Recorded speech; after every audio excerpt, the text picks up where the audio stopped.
publisher of Feast Magazine, is sponsored by our friends at Twisted Tree Steakhouse, the newest offering from Cyberg's. Watson and Lindbergh in Sunset Hills are now serving lunch. Sip and Savor Happy Hour 3 to 6. Jimmy Cristo is running the whole thing over there, our good friend. 314-394-3366 or twistedtreesteakhouse.com. Good morning, Kat. Good morning. All right, we're a little short on time here. Let's get to some, what's our first restaurant today? Kelly and I went out to dinner at Parigi, and we have a report for you. Yes, I have right. photos too. I'll show you as you explain. Where is Parigi?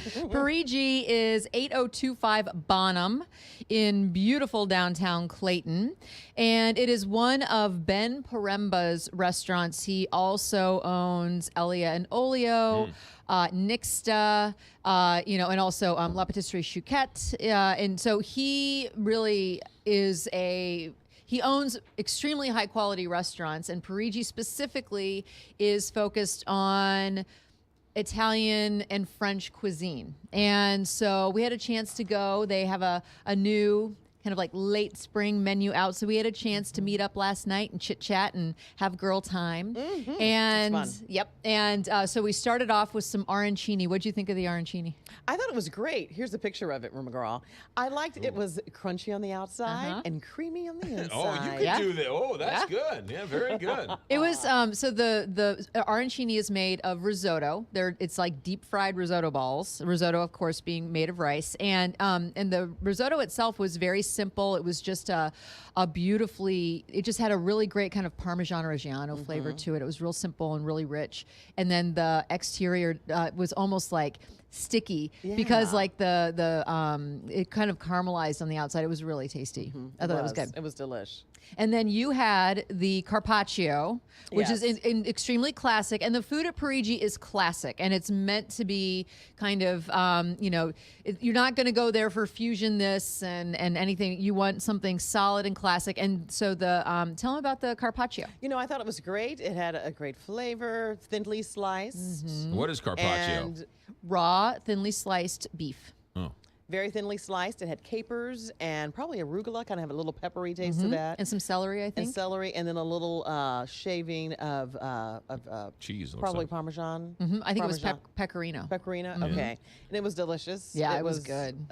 Delicious. Nice and light, great for summer. And you had the cobia. So every night they have a market fish where, whatever it is that they're getting in, super fresh that day, they serve with lentils and an herb emulsion. And you had cobia. It was perfectly cooked. It was perfectly cooked. Yeah. And the lentils with both of those together, I could have licked the plate. I mean, really, I ate every single bit of it. Yeah. It was delicious. Why is Kelly Jackson licking the plate? Because it was delicious. And I loved it because because I felt like, because I'm on this new eating thing, and it was healthy. The fish was great. It was lentils. We can't go wrong with that. So it was really delicious. What was the conversation like?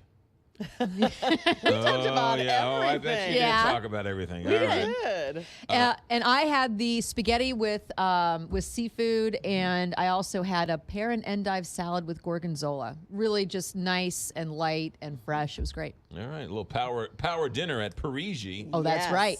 Compliments to the chef. 802. Chef Ramon. Ramon, yes, I heard, who's the ladies have taken a liking to him. 802 Bonham in Clayton. Yes. All right. How new was that restaurant? It's 8205. It is, that's okay. About a year-ish, I think. All yeah. Right. All right, what's number 2? Number 2 is Salume Beddu, which is a beloved salumeria. Recently closed its storefront in South City so that it could concentrate on its wholesale business, and it has opened up a sandwich counter and retail location in Parker's Table, which is at 7118 Oakland. Parker's Table is a fantastic wine shop, number 1. And Jonathan Parker really understands and loves Italian food particularly. He has always had a great selection of things like pasta and olive oils and things like that. So it makes a lot of sense to bring Salume Beddu into that shop. And so everything that you loved about the old shop on Hampton, you can find at Parker's Table. So a full selection of sandwiches that feature his amazing salamis, as well as the accompaniments like his incredible mostarda. You can also do retail. So if you want to go in and just buy, you know, a quarter pound of salami or whatever it is that you're looking for, you can get it at Parker's Table. And so Mark Sanfilippo, who is the owner of Salume Beddu, he is, like I said, focusing on his wholesale business, which is now located in Olivet. And he is working on expanding his distribution nationwide. So, for example, he's in Italy and Boston. Oh, wow. He's been picked up in Cincinnati. Wow. So it's a real. I think we're about to see explosive growth for this brand, which is considered one of the best, salumes in the country. Which is salami? Salume is like the family of salami. Okay. So like Nduja, for example, his Nduja is incredible. We've talked about Nduja before. It is it's a meat paste. I like it. All right. Meat paste. Meat Okay, paste. it's a meat paste. But it's a very highly spiced. It's a loose salami, so it's not something that's like you don't. It's not a compacted, dried salami that you would slice and layer. It's spreadable, and it has tons of all these kind of wonderful peppery flavors, and oh my gosh, so good. He's been around a while. I remember you talking about years him and for years. Yeah, you've been and telling I us went, for years. yeah, when you talked about it last time, I went over there. Definitely go. And we should also Delish. say that you are actually speaking English. You're just using so many words we've never heard Nduja. before. I mean, holy Salume. mackerel. All right, and Mostarda. that's I'm sure they're on the web too, so you can find out absolutely. And if you go to Parker's Table, you can see that. And also, by the way, they're serving with every sandwich that you get some Billy Goat chips, another fantastic St. Louis company. Yes. Very familiar with these artisan chips, and they have a very special Salume Beddu exclusive spicing on it that includes fennel and black pepper and all that kind of fun stuff. Salume Beddu, Yes. 7118 Oakland in Parker's Table, and Parigi, 8205. It's Italian.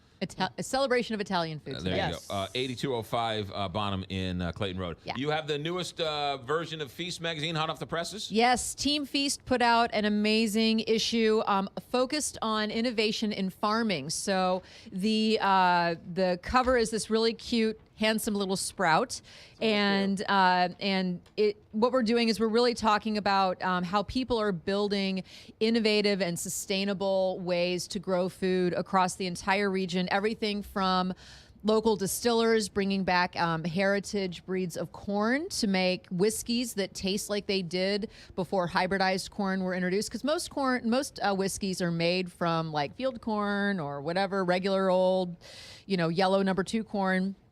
And when you use these different varieties of corn, like the folks at Pinckney Bend or my friend over at Wood Hat, you get a completely different flavor profile for the whiskey. So that's really interesting. We're also looking at people who are introducing things like different hydroponic systems, vertical grow walls. For example, they're the guys over at, we've talked about Paul and Wendy Hamilton a lot lately. Yes, Uncle and Paul. yes, exactly, Uncle Paul. And so they have the Hamilton Farms, Yeah, right next door. aeroponic, Right. exactly. Yeah. So that's included. We talk about Earth Dance, which is an actual organic farm school in Ferguson. Oh. We talk about, the Side Lot Farms, which is a tiny urban farm in St. Louis. Don't tell us all. We won't have to get the magazine.